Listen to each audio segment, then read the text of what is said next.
할렐루야. 네, 오늘 수요 저녁 예배에 오신 여러분을 주님의 이름으로 환영하고 축복합니다. 날씨가 이제 조금 많이 이제 좋아져서 그랬는데 오늘 날씨는 막 비도 오기도 하는 것 같고 눈도 오기도 하는 것 같기도 하고 막 그러다가 이제 조금 개기도 했습니다만은 아무튼 아침에는 좀 예배드리기가 좀 쉽지 않은 그러한 날씨였습니다. 저녁에는 조금 더 나아지긴 했습니다만 아무튼 궂은 날씨 속에서도 또 사모하는 마음으로 오늘 이 저녁에 달려오신 여러분을 환영하고 또 축복합니다. 하나님께서 주시는 말씀 은혜가 더욱 넘치기를 간절히 소망합니다. 우리가 지금 사사기 강해를 우리가 지금 계속 해나가고 있고요. 오늘 50번째 순서가 되어서 이제 사사기 12장을 끝내고 13장으로 넘어와서 오늘 1절로 5절입니다. 오늘 제목은 나실인의 규례였습니다. 오늘 새벽에도 나실인의 규례였죠, 그죠? 새벽에 안 오셔서 잘 모르죠. 네, 새벽에 오신 분들은 오늘 새벽에도 민수기 6장에 나실인의 규례를 우리가 쭉 보았거든요. 나실인의 규례 새벽에도 본문이었는데 오늘 나실인의 규례라고 하는 이 주제를 가지고 함께 말씀을 나누면서 은혜를 얻도록 하겠습니다. 주보에 네 문제가 있습니다. 첫 번째 문제 한번 보면은요, 이스라엘 자손의 고질병은 무엇입니까? 어서 많이 들어봤죠? 네, 고질병. 이스라엘 자손의 고질병. 우리는 누구 고질병을 얘기했나요? 에브라임의 고질병을 얘기했습니다. 지난주에도 에브라임 고질병조가 좀 이야기했고요. 그 전에도 이 에브라임의 고질병에 대한 이야기를 좀 했거든요. 여러분, 에브라임은 어떤 고질병이 있었어요? 무슨 고질병이에요? 시비를 잘 걸어요. 불평이 많고 시비를 잘 걸어요. 이 에브라임은요, 이스라엘 자손들 가운데서는 아주 고질적인 병을 가지고 있었던 그러한 사람들이었다라고 하는 거죠. 불평을 동반한 시비 아주 잘해요. 이기적인, 이기주의, 약삭빠른, 그러면서도 자기들에게 유리할 것 같으면 그걸 콱 붙들고 또 불리할 것 같으면 살짝 빠져나가고 이렇게 하면서 약삭빠르게, 그러면서 불평하고 시비를 거는 아주 못된 고질병을 가지고 있었던 족속, 에브라임 족속이었습니다. 이 에브라임의 고질병은 기드온에겐 좀 통했습니다. 그래서 기드온은 오히려 이 에브라임의 고질병을 어떻게 했습니까? 그냥 좀 다독여 주기도 했죠. 그래서 그를 높여주는 거예요. 에브라임을 높여주고, 그러면서 그 고질병을 어떻게든 좀 무마시켜 보려고 그렇게 했습니다. 근데 입다는 사정이 달랐습니다. 입다는 에브라임의 고질병을 어떻게 징계합니다. 기드온은 이렇게 좀 높여줘서 무마하려고 했는데, 그런데 입다는 이 에브라임의 고질병을 징계합니다. 그리고 그 징계하기 위해서 어떤 일이 벌어져요? 전쟁이 벌어집니다. 그 전쟁의 결과 에브라임 자손이 얼마나 죽었다 그랬죠? 4만 2천 명이 죽는 엄청난 비극의 전쟁이 일어나게 되었다라고 하는 것입니다. 우리는 이 에브라임의 고질병 속에서 우리가 적용해야 될 하나의 이야기는 나의 고질병은 어떤가라고 하는 것을 적용해야 된다는 거죠. 나의 고질병을 깊이 생각해 봐야 된다는 것입니다. 그리고 그 나의 고질병, 분명히 우리에게도 반드시 고질병이 있을 터인데 그것을 하나님께 올려드리고 하나님께서 정말 고쳐주시는 은혜를 누릴 수 있도록, 만약에 그 고질병을 고치지 못하면 어때요? 그 고질병이 어떻게 돼요? 그건 채찍이 될 것이고 징계가 될 것이죠. 4만 2천 명이 죽는 그 징계와 채찍 어마어마한 겁니다. 오늘 우리는 나의 고질병을 하나님께 고백하고, 그래서 하나님께서 고쳐주시는 은혜가 우리 모두에게 있어야 될 줄로 믿습니다. 이 고질병이 에브라임 자손들에게만 있는 걸까? 그것은 결코 아닙니다. 오늘 본문을 보니까 이스라엘도 이 고질병을 가지고 있었다라고 하는 거죠. 여러분, 이스라엘의 고질병은 뭘까요? 에브라임의 고질병은 시비를 거는 거라면 이스라엘 자손들의 고질병은 어떤 고질병일까요? 자, 오늘 본문을 보겠습니다. 사사기 13장 1절인데요. 사사기 13장 1절 한번 다 같이 한번 읽어주실까요? 시작. 이스라엘 자손이 다시 여호와의 목전에 악을 행하였으므로. 이스라엘 자손들의 고질병이 있습니다. 그것은 뭐예요? 하나님의 목전에서 악을 행하는 우상숭배. 이스라엘 백성들의 고질병은 우상숭배. 이것은 아주 큰 고질병이었습니다. 출애굽기 32장 4절을 보게 되면요, 아론이 그들의 손에서 금고리를 받아 부어서 조각칼을 새겨 송아지 형상을 만드니 그들이 말하되 이스라엘 이는 너희를 애굽 땅에서 인도하여 낸 너희의 신이로다 하는지라. 여러분, 이 이야기가 어떤 이야기입니까? 이스라엘 백성들은요, 출애굽의 은혜를 경험한 민족입니다. 출애굽의 은혜라는 건 뭡니까? 출애굽의 기적을 경험한 민족입니다. 하나님이 출애굽을 이루기 위하여, 즉 애굽의 노예에서 해방을 이루기 위하여 하나님이 하신 기적의 역사들은 대단히 놀라운 일입니다. 10가지 재앙, 애굽과 이스라엘을 구별하면서까지도 10가지 재앙을 내려주셨다는 거죠. 엄청난 재앙, 그것도 애굽 사람들에게만 임하는 재앙.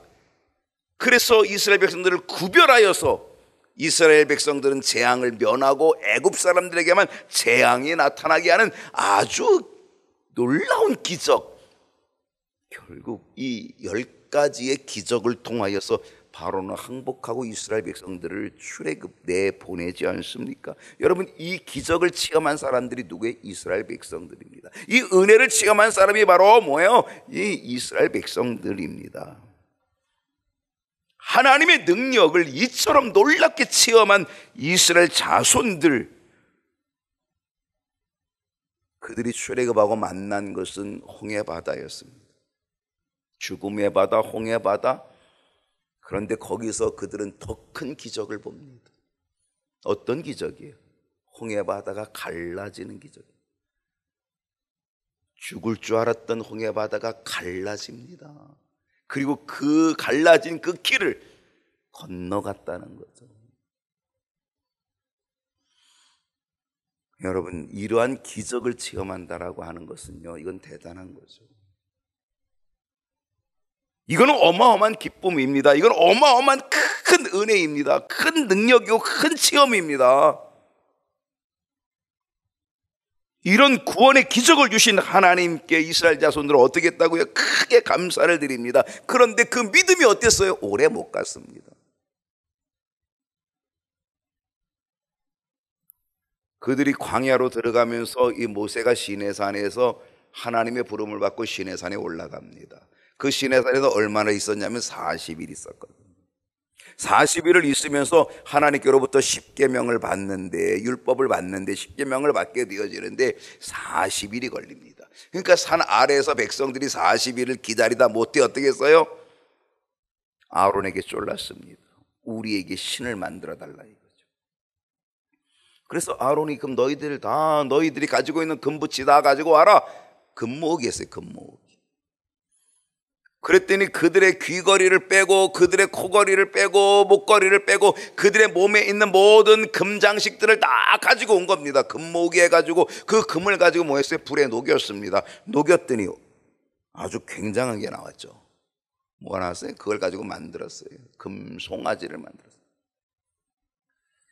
야, 요즘같이 금값 비쌀 때 그 순금일 텐데 그거 금송아지 값은 얼마나 될까? 대단할 겁니다. 그 당시도 금은 가치가 있는 겁니다. 그런데 그 모든 것들을 다 금으로 해가지고 아주 삐까뻔쩍하게 그냥 금송아지를 만들었으니요, 그 금송아지는 그들에게 뭐가 되는 거예요? 어마어마한 가치가 되는 거죠. 어마어마한 가치가 되면서 뭐예요? 결국은 그걸 숭배하는 거죠.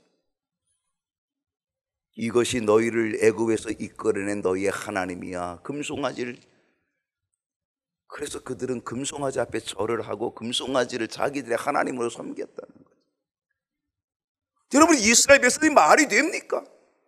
얼마 전까지만 하나님의 은혜를 얼마나, 하나님의 기적을 얼마나 체험한 사람들입니까?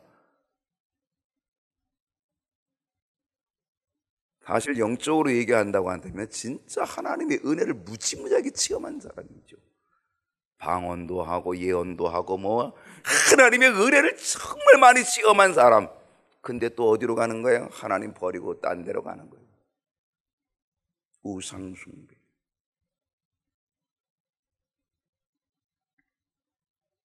이스라엘 백성들은요, 출애굽 때부터 우상숭배의 고질병을 갖고 있었다는 사실이에요.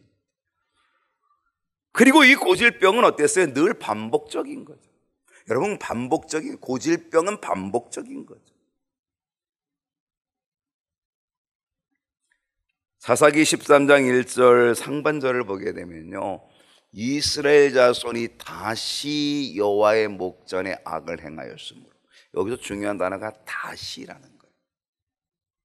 이스라엘 자손들이 여호와의 목전에 악을 행한 것은 바로 우상숭배인데, 이 우상숭배를요 어쩌다가 한 번 아니에요. 또다시 다시. 여러분, 이 사사기가 계속 반복되어지는 게 뭐냐면 바로 이게 반복되어지는 거예요. 그래서 하나님이 채찍을 내리고 그들은 또 하나님께 회개했다가 또 우상숭배하고 또 채찍을 맞고 또 회개하고 또 구원을 해주시고 또 우상숭배하고, 이게 반복적인 거거든요. 그게 뭐냐? 그게 고질병이에요. 여러분, 고질병은요 반복적인 거라는 거죠.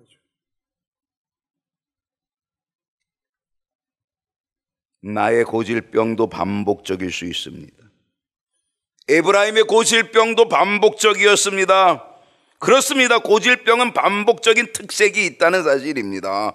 결국 하나님께서 이스라엘 자손들의 이 반복되어지는 이 고질병, 하나님이 어떻게 하십니까? 하나님이 징계하시는 거예요. 어떻게 징계하신 거예요?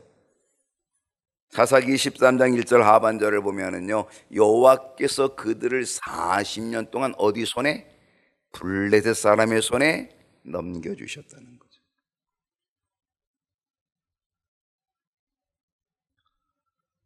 40년이 짧은 세월은 아닙니다. 40년은 긴 세월입니다. 하나님은 40년 동안 다시금 이스라엘 백성들이 고통을 당하게 만듭니다. 누구에게? 블레셋 사람들에게 고통을 당하도록 했습니다. 하나님은 채찍을 들어요. 그래서 이방의 나라를 강하게 만들어요. 그 중에 블레셋이라는 나라를 강하게 만들어서 채찍으로 쓰시는 겁니다. 이스라엘을 점령해 들어옵니다. 이스라엘을 괴롭힙니다. 얼마 동안? 40년 동안. 여러분, 오늘 우리들의 고질병 속에 하나님은 어떤 채찍을 들고 계실까?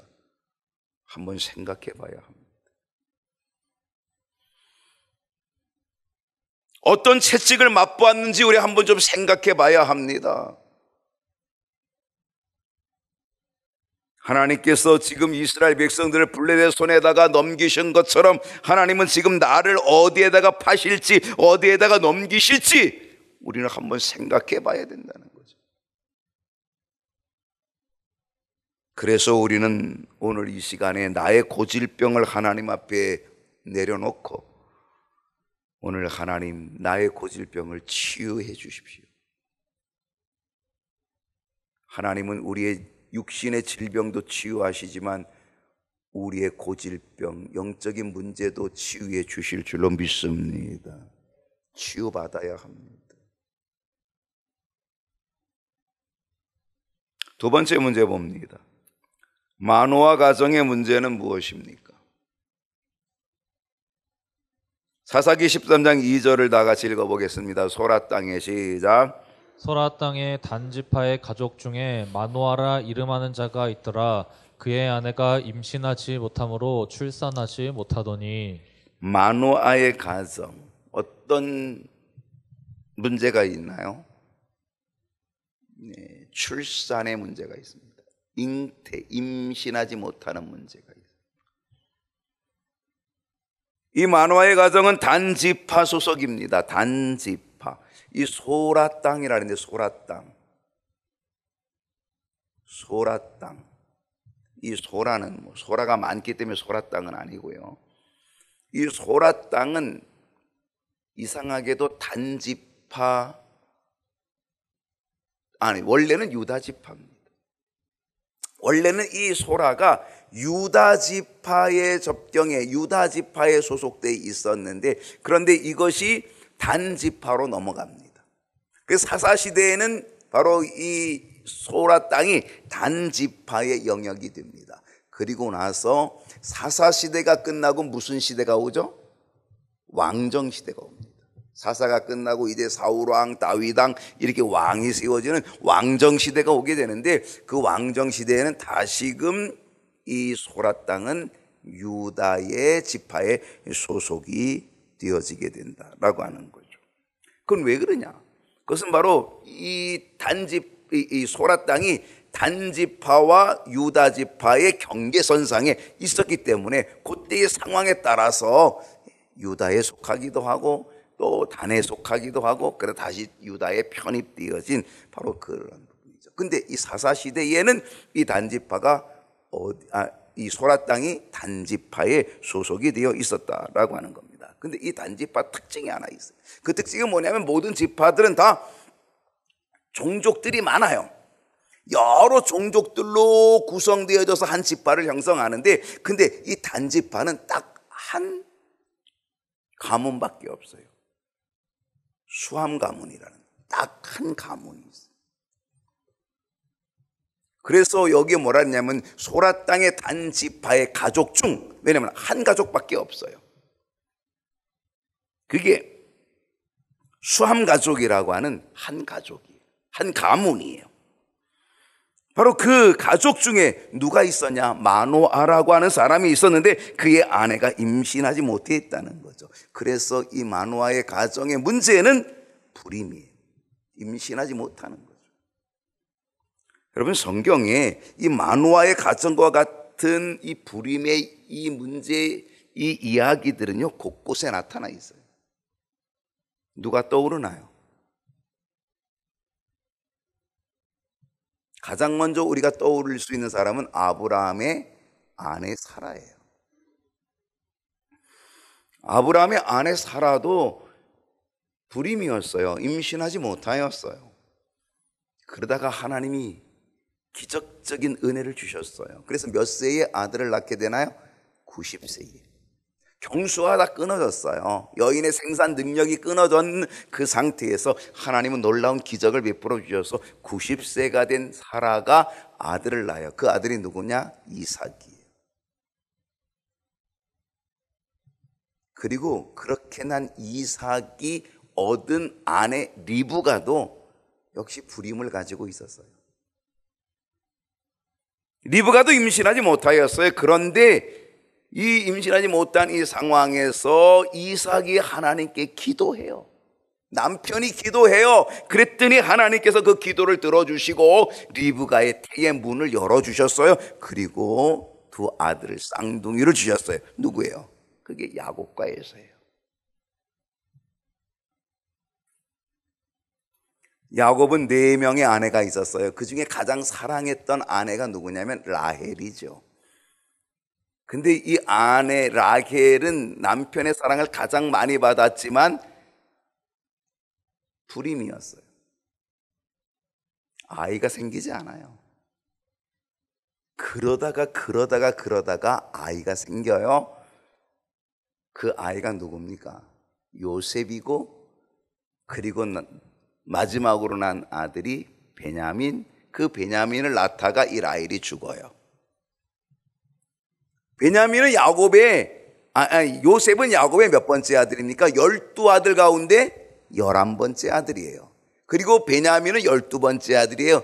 그러니까 이 라헬은 가장 사랑을 받았지만 12명의 아들 가운데서 맨 끝에 11번째, 12번째. 왜? 불임이었어요. 하나님께서 나중에 태의 문을 열어주셔가지고 그래서 요셉과 베냐민을 출산하게 되었다라고 하는 거죠. 우리가 잘 알고 있는 불임에 대한 이야기는요, 사무엘의 어머니 한나죠. 한나도 임신하지 못했다가 서원 기도를 통하여서 임신하게 되죠. 그리고 한 아들을 얻어요. 누굽니까? 사무엘이라고 하는 아들을 출산하여 그리고 하나님께 나시린으로 그를 평생에 하나님의 종으로 선지자로 사사로 하나님께 바치게 되죠.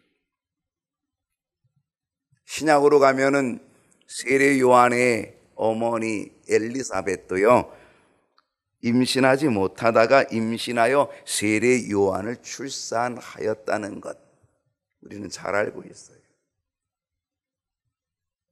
여인이 임신하지 못하는 것은요, 그 가정의 엄청난 문제예요.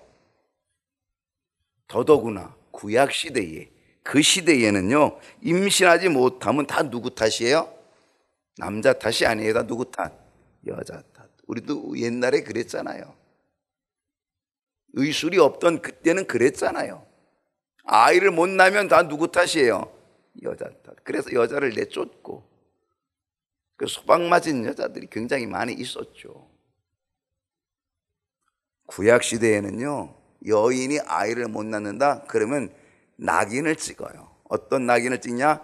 저 여인은 저주받은 여인이야. 그래서 아이를 못 낳는다. 얼마나 무서운 거예요.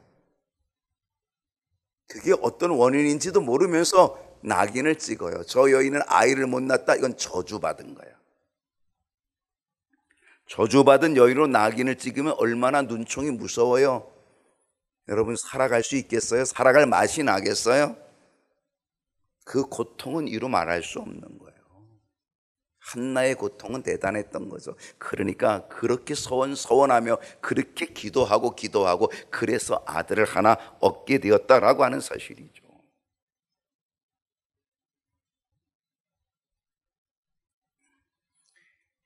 이 마노아의 가정, 그 중에 하나였어요. 그 가정의 고통도 말할 수 없이 엄청 컸을 거예요. 근데 이런 가정에 하나님께서 놀라운 은혜를 베풀어 주셔요. 어떤 은혜냐? 세 번째로 갑니다. 어떤 은혜가 이 가정에 베풀어지느냐? 여호와의 사자의 선포는 무엇입니까? 사사기 13장 3절 말씀입니다. 여호와의 사자가 그 여인에게 나타나서 그에게 이르시되 보라, 내가 본래 임신하지 못함으로 출산하지 못하였으나 이제 임신하여 아들을 낳으리니. 여호와의 사자가 나타났어요.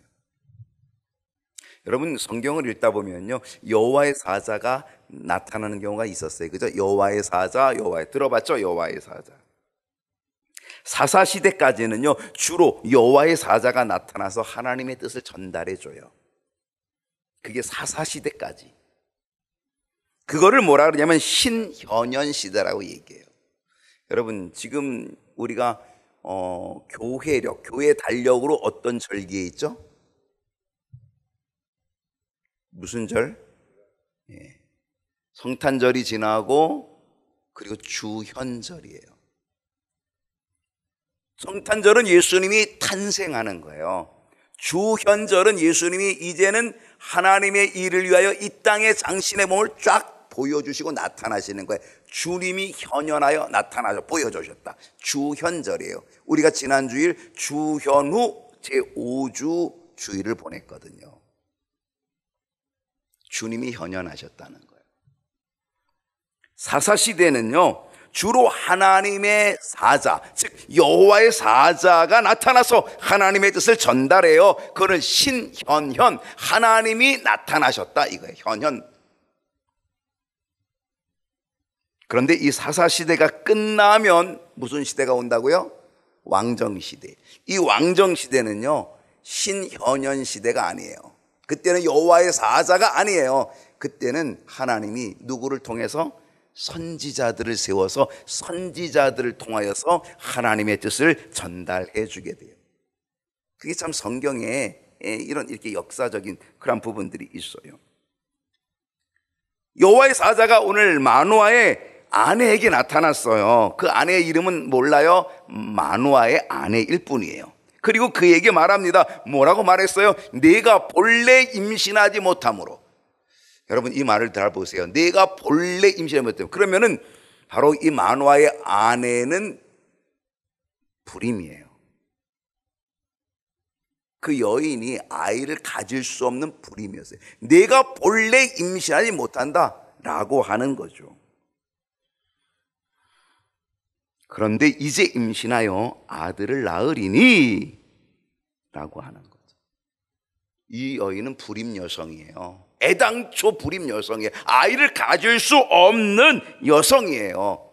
그러니까 이 여인에게는 저주받은 여인이라고 하는 걸 낙인 찍기가 아주 좋은 여인이죠.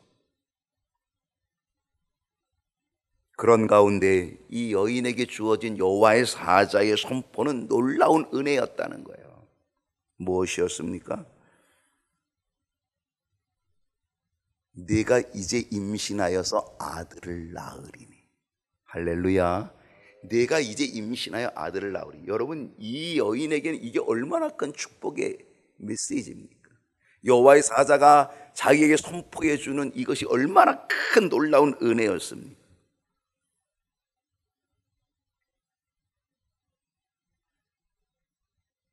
성경에 나타나는 이 수태고지, 이제 내가 임신하여 아들을 낳을 거다, 이건 수태고지거든요.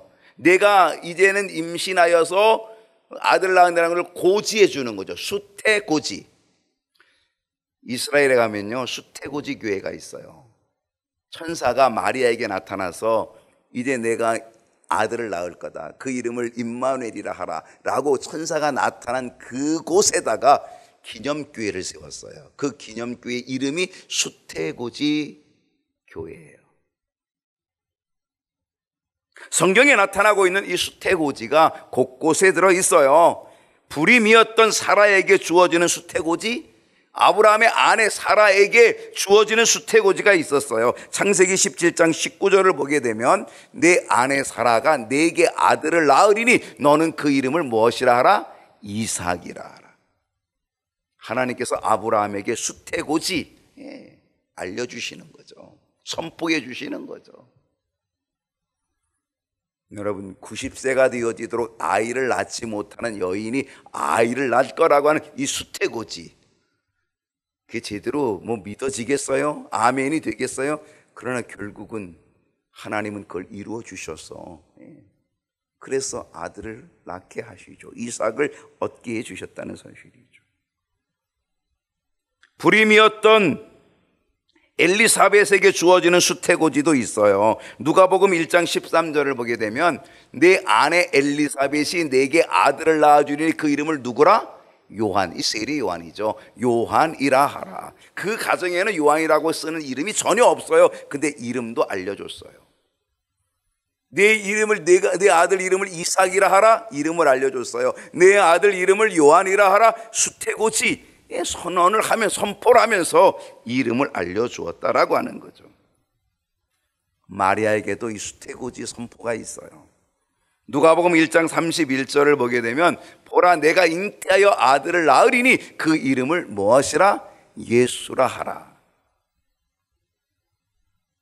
일반적으로요, 이 수태고지를 통하여서 하나님은 하나님의 구원의 역사를 이루어 가시는 것을 보게 되는 거예요. 마노아 가정의 수태고지는요, 그 가정에 태어날 아이를 통하여 하나님이 어떤 일을 하실지를 보여주고 있는 거죠. 하나님의 구원 역사를 보게 한다는 것이죠. 수태고지 속에 태어난 아이들은요, 하나님의 종으로 쓰임받게 되었다라고 하는 사실이에요.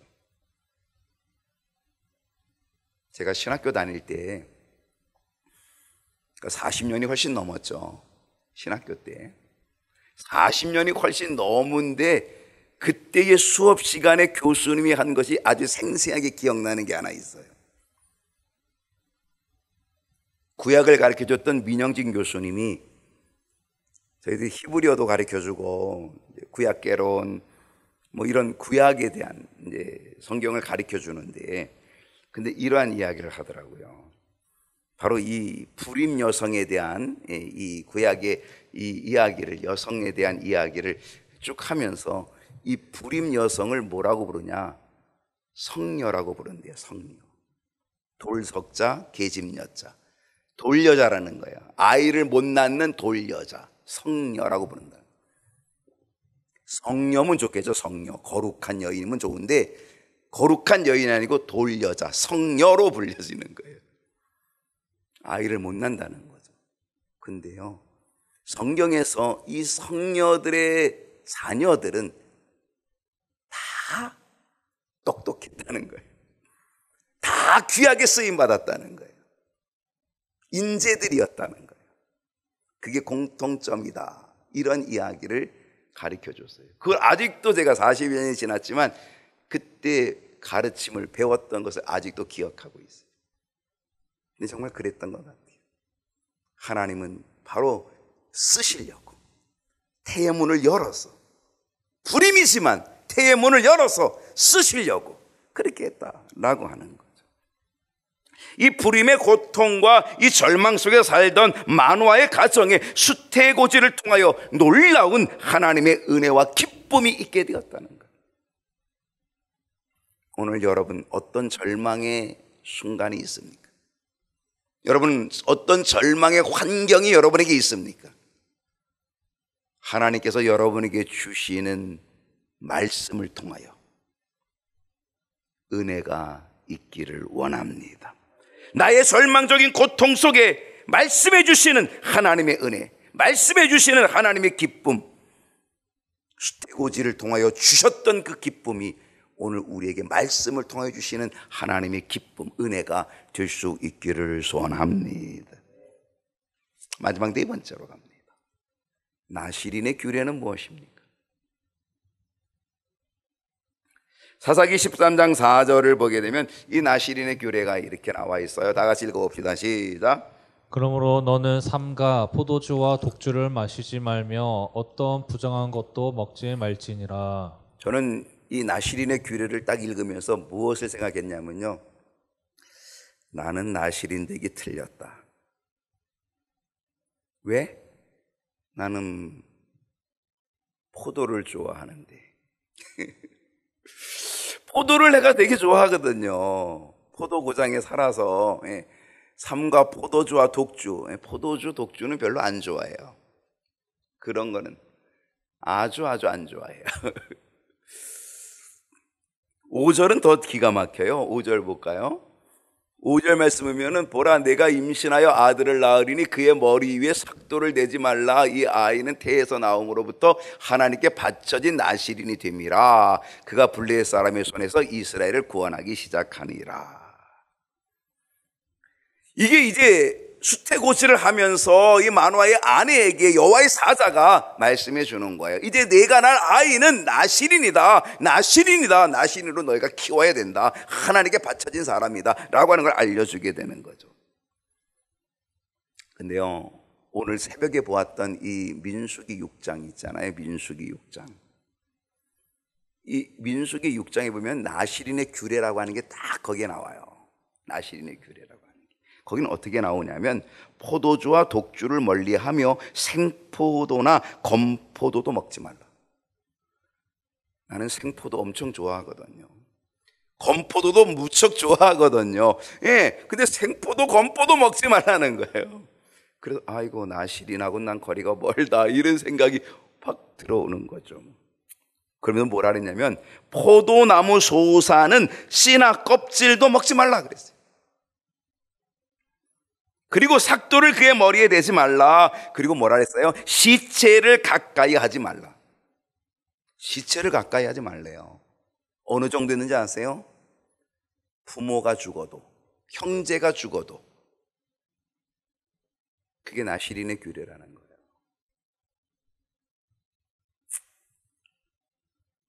(2009년에) 저희 어머님이 소천을 했어요.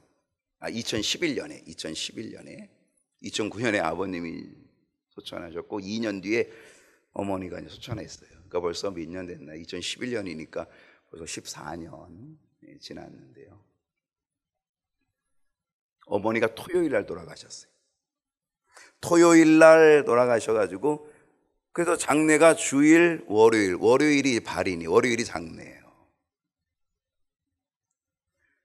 제가 부모님 돌아가시기 전에 이런 이야기를 했어요. 혹시 어머니 아버지가 돌아가셨을 때에 주일이 낄 수 있습니다. 주일이 끼면은 제가 좀 소홀히 할 수도 있으니까 좀 이해해 주십시오 그랬어요. 아버님이 목사님이니까 어머님이 사모님이었으니까 제가 어떤 의도로 얘기하는지는 알고 계시는 거죠.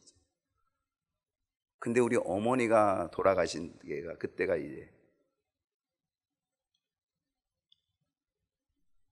토요일, 주일, 월요일 이렇게 되어진 거죠. 그래서 어떻게 했어요? 주일날 저는 장례식 비워두고 왔죠.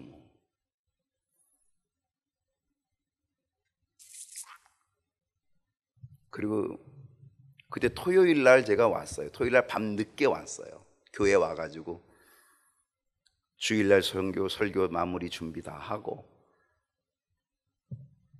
그리고 주일 예배 인도 다 하고, 그리고 오후에 갔죠. 장례식장으로 다시. 상주인데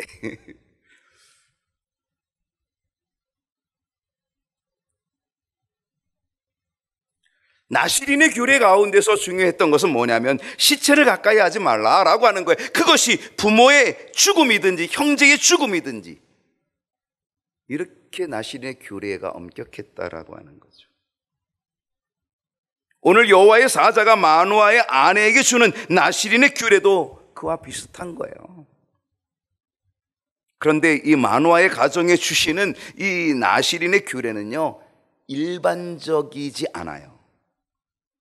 일반적이면서도 일반적이지 않은 부분이 있어요. 나시린의 규례는 누구에게 적용되냐? 태어나는 아이에게 적용되는 게 나시린의 규례, 그게 일반적인 거예요. 근데 마노아의 가정에 주는 것은요 조금 달라요. 왜? 실상 마노아의 아내는 나시린이에요, 아니에요? 아니에요. 마노아의 아내는 나시린이 아니에요. 그냥 평범한 여인이에요. 근데 그녀에게서 태어날 아이만 나시린이 되어야 되는 게 맞지만, 그런데도 이 마노아의 아내에게까지 나시린의 규례를 적용하고 있다는 거예요. 이게 좀 다른 거예요. 다시 한번 볼게요. 사사기 13장 4절을 보십니다.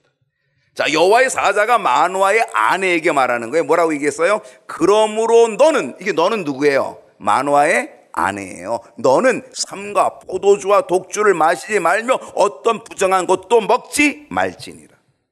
사실 태어난 아이에게 해당해야 되는 거예요. 태어난 아이가 나시린으로 태어나서 이제는 그의 평생에 바로 이렇게 살아가야 되는 게 맞는 거예요. 근데 그 아이가 태어나기 전부터 이 어머니가 될 사람에게 여호와의 사자는 너도 나시린의 규례를 적용해서 살라. 그래서 너는 삼가 포도주와 독주 마시지 말고 어떤 부정한 것도 먹지 말라라고 그렇게 얘기했다는 거죠. 여러분, 여기서 깨닫는 교훈이 있어요. 그것이 뭐냐면요, 그것은 산모의 영향력이에요. 여러분, 이 산모의 영향력을 오늘날 뭐로 활용하고 있어요? 산모의 영향력, 태교죠. 태교의 중요성, 이게 다 성경에서 나오는 거예요. 우리는요 믿음의 나시린으로 살아야 돼요. 믿음의 나시린으로 우리는 아름다운 영향력, 이 산모가 영향력을 끼치는 것처럼 아름다운 영향력을 끼치는 자가 되어야 된다는 거예요. 그래서 산모가 본이 되어지고 그에게서 나는 아이가 그걸 닮아가는 거죠. 이제 우리는 이 세상을 향한 바로 나시린, 믿음의 나시린의 영향력을 가지고 나 자신이 먼저 모범이 본이 되는 모습이 되어야 된다는 거예요.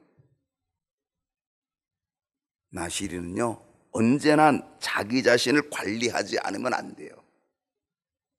그렇죠, 그게 나시린이죠. 여러분, 삼손이 나시린으로 태어났지만 실상 삼손이 끝까지 자기 자신을 관리하지, 나시린으로 관리하지 못했기 때문에 결국은 처참하게 죽어요. 안타까운 죽음이죠. 나실인은 언제나 자기 자신을 관리하지 않으면 안 돼요. 우리는 나실인의 인식, 믿음의 나실인의 인식을 가지고 우리는 세상을 향하여 세상 사람들 앞에서 우리가 영향력을 가지고 살게 된다라고 한다면요, 우리의 귀한 믿음의 영향력은 이 세상에 나타나게 될 거예요. 하나님의 백성으로서 거룩한 나실인의 삶으로 아름다운 믿음의 영향력을 끼치는 우리 경인교회 모든 성도들이 다 될 수 있기를 축복합니다.